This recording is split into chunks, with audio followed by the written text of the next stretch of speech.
সকাল সকাল একটা নিউজ দেখে মানে ভীষণ খারাপ লাগলো, মনটাও খারাপ হয়ে গেল। ইসলামপুর থানার অন্তর্গত গোপালপুর নামে কোনো এক গ্রামে একটা বাচ্চা, 9 বছরের একটা বাচ্চা সাপের কামড়ে মারা গেছে। ভিডিওটা করার একটাই উদ্দেশ্য বা কারণ,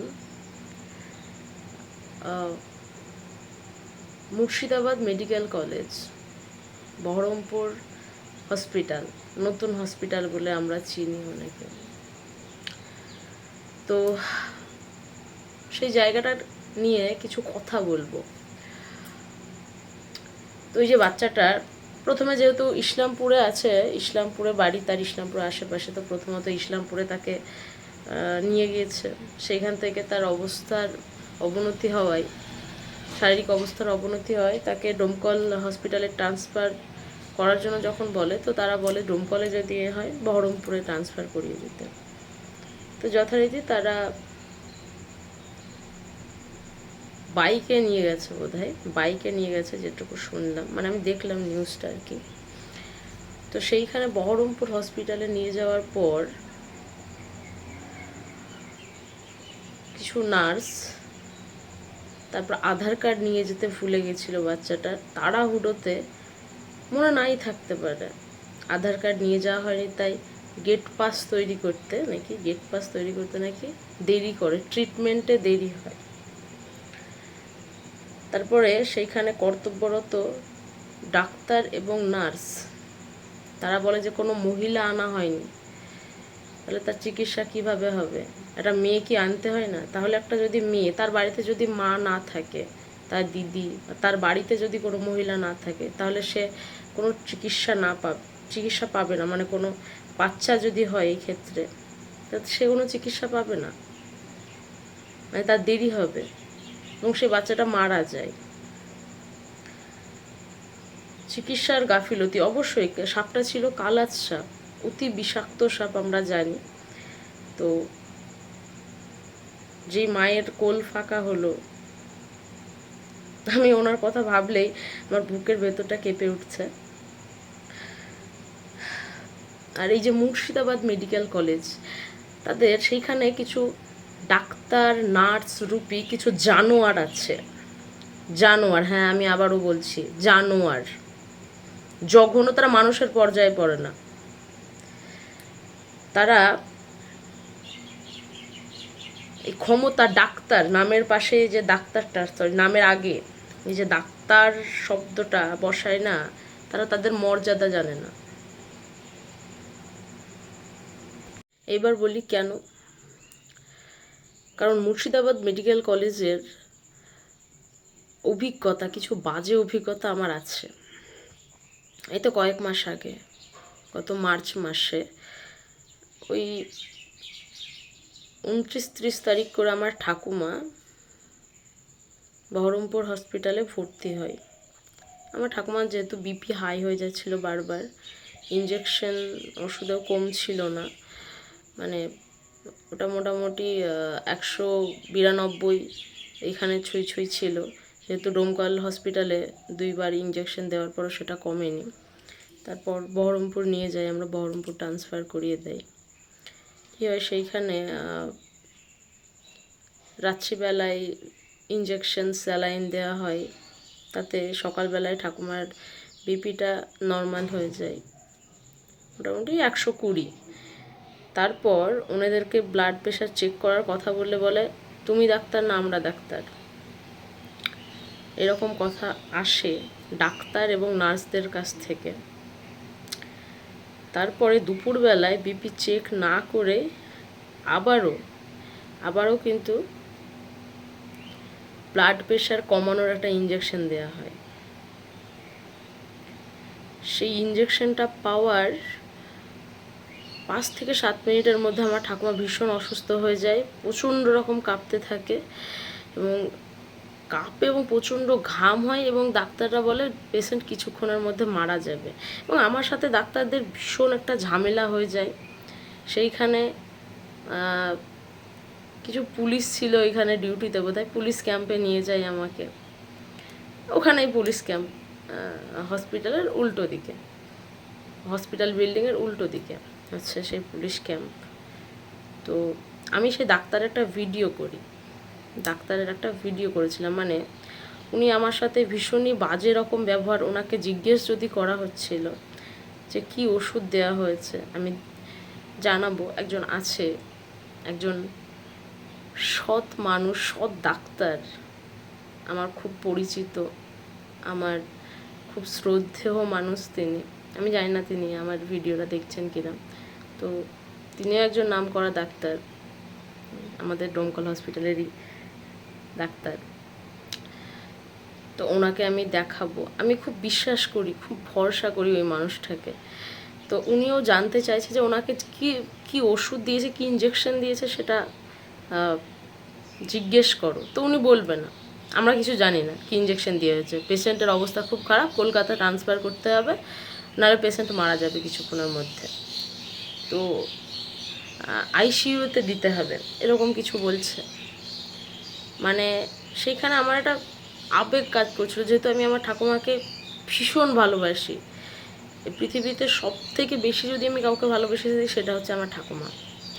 তো সেই অবস্থায় আমার মেন্টালিটি কোন জায়গায় পৌঁছিয়েছে, যাক আমি মানবিক দিক ছেড়ে দিলাম, থাকে না ওই সব জানোয়ারদের মধ্যে, সেই জিনিসগুলো থাকে না, আমি জানি।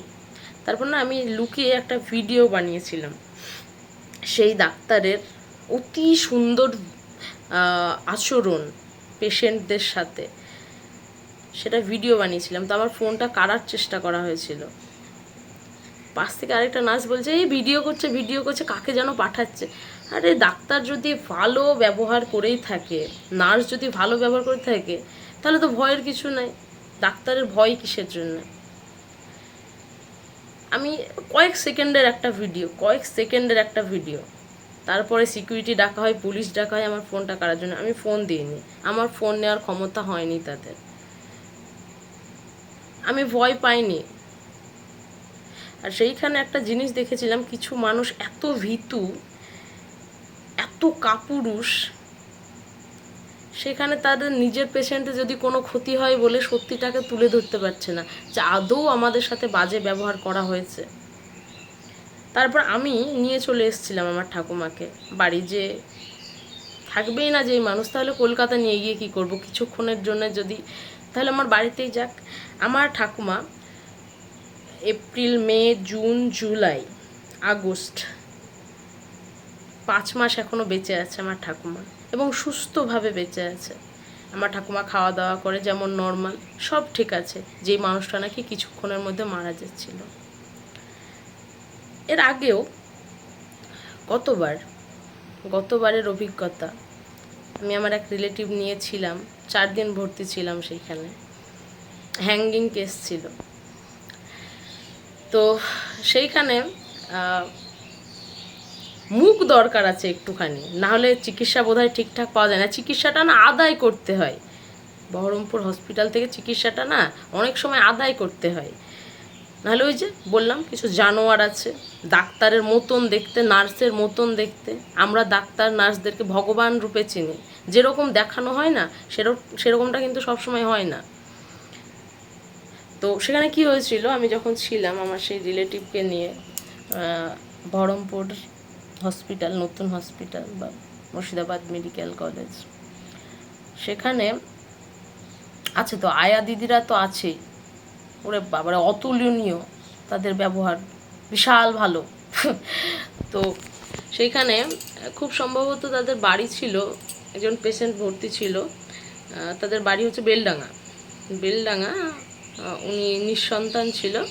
তো ওনার দিদি ওনার কাছে ছিল, খুব সাদামাটা একটা পরিবারের মেয়ে, তো বোঝাই যাচ্ছিল। তো ওনার বিভিন্ন রকম প্রবলেম ছিল, কিডনির সমস্যা হয়েছিল। আমি জিজ্ঞেস করছিলাম, আমার মানে বয়স্ক মানুষ দেখলে একটু কেমন লাগে, সত্যিই কেমন লাগে। তো ওনাকে জিজ্ঞেস করেছিলাম যে কি হয়েছে ওনার দিদি ছিল ওনার কাছে, তো যিনি ভর্তি ছিল ওনার বোন, কিডনির সমস্যা হয়েছিল, তারপরে লিভারের কিছু একটা সমস্যা, শরীরে রক্ত ছিল না, পেটটা পুরো ফুলে গেছিলো। আর শরীর মানে একদম অতি মানে জীর্ণকায়, ভীষণ পাতলা টাইপের একটা মহিলা উনি। তো উনি ভালো ভালো মনে জিজ্ঞেস করছে সবাই, দুপুরবেলায় সকালবেলায় ইঞ্জেকশন দিতে আসে, তো তো জিজ্ঞেস করছে যে ম্যাম, একজন নার্সকে, যে ম্যাম আমরা কিছু পাবো ম্যাডাম?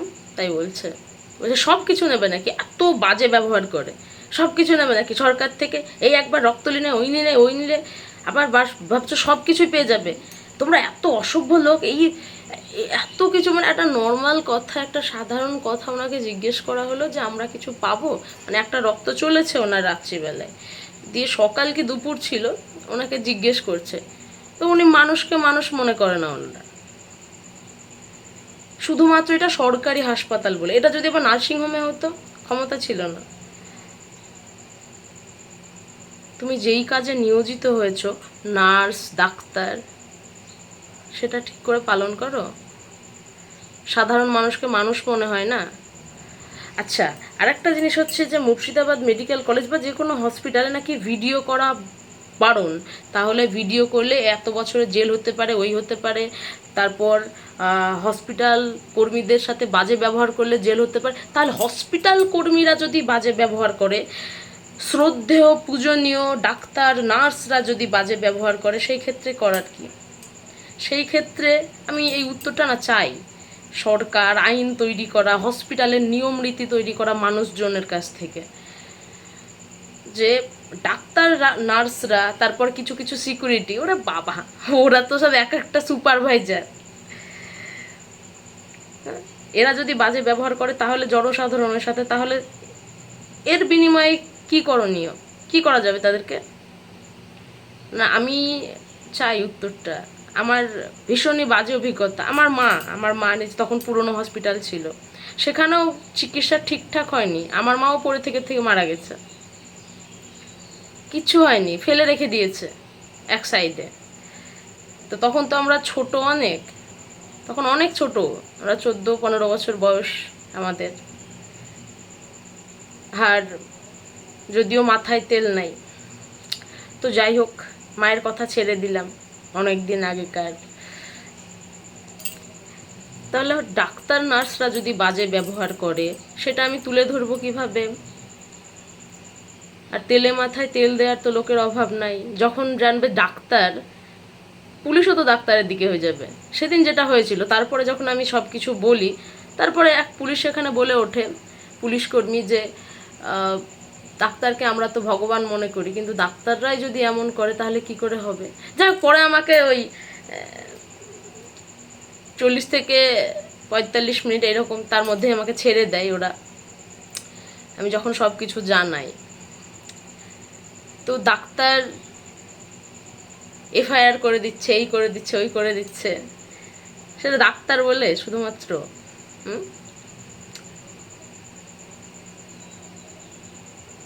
আমরা কাদের উপর ভরসা করব? না, আমাদের জন্য তাহলে কিছু নিয়ম তৈরি করা হোক, আমাদের সাধারণ মানুষের জন্য।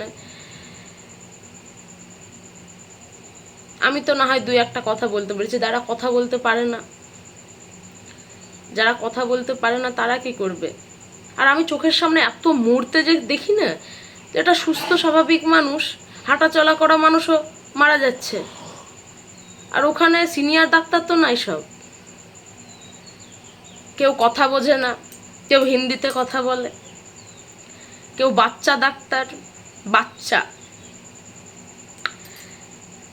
তারাই আছে। তো আমাদের জন্য কিছু নিয়ম তৈরি করা হোক, তাহলে ডাক্তার নার্সরা যদি বাজে ব্যবহার করে, সেটা আমরা কার সামনে তুলে ধরবো? আমরা না হয় ভিডিও করলে আইনের আয়ত্তে আইনে এই করবে, ওই করবে, জেলে দিবে, এই করবে, ঠিক আছে। আমাদের জন্য তো কিছু নিয়ম তৈরি করা দরকার। তাহলে আমরা সুরক্ষা পাবো কোথায় থেকে? এইভাবেই যদি ধূপধাপ করে বিনা চিকিৎসায় সব মরতে থাকে।